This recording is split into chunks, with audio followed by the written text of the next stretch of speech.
Hello, super warm welcome to another Way Out with Climate Hack TV.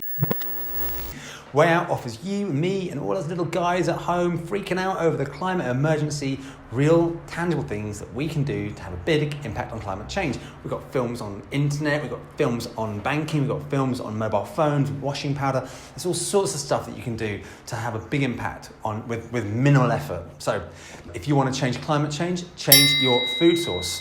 Okay, here's a history lesson.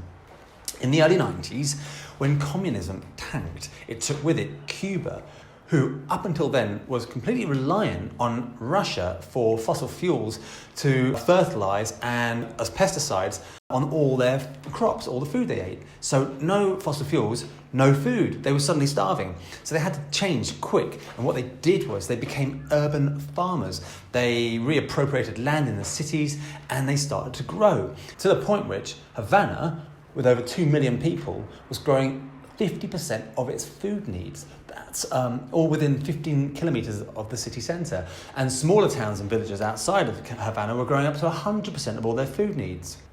Cuba, brilliant. So what did you do? You extracted yourself from the global food supply chain. So be inspired by this.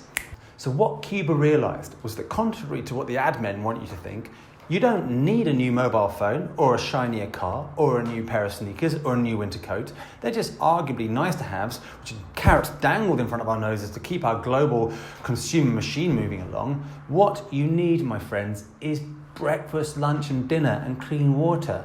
So let's learn from the Cubans, and we better do it now because around the corner, here comes George Monbiot, and he's going to tell us about this global impending food shortage, which is going to happen if we don't change our act incredibly quickly and halt global warming. So just be aware of this. So what do? We do this. We learn to grow our own grub. We go to a shop and we buy some seeds and we come home and we've watched a YouTube tutorial. So we plant them, water them, and then we get involved with a friend and together we go and put our names down at the local allotment and we become part of growing culture the way they did during the war. Remember this? I don't, doesn't matter. Posters are great. And if we can't do that, well then we buy this.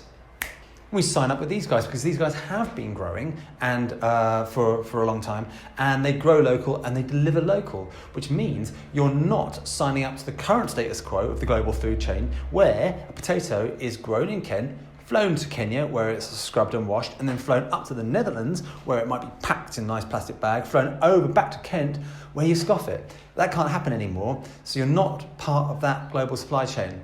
I'm going to leave you guys with this. Please watch this and enjoy this.